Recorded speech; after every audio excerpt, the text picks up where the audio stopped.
కళమారుతున్న జీవితం కలతలోకి జారెనా కలలు గన్న కనులకు నీటి చెమ్మ తగిలెనా వెలుతురైన ప్రతిదినం చూపుతోంద వేదన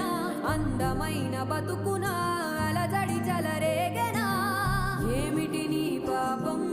ఏమిటి నీ నేరం చీకటి ముసిరిందే చిటికల్లోనా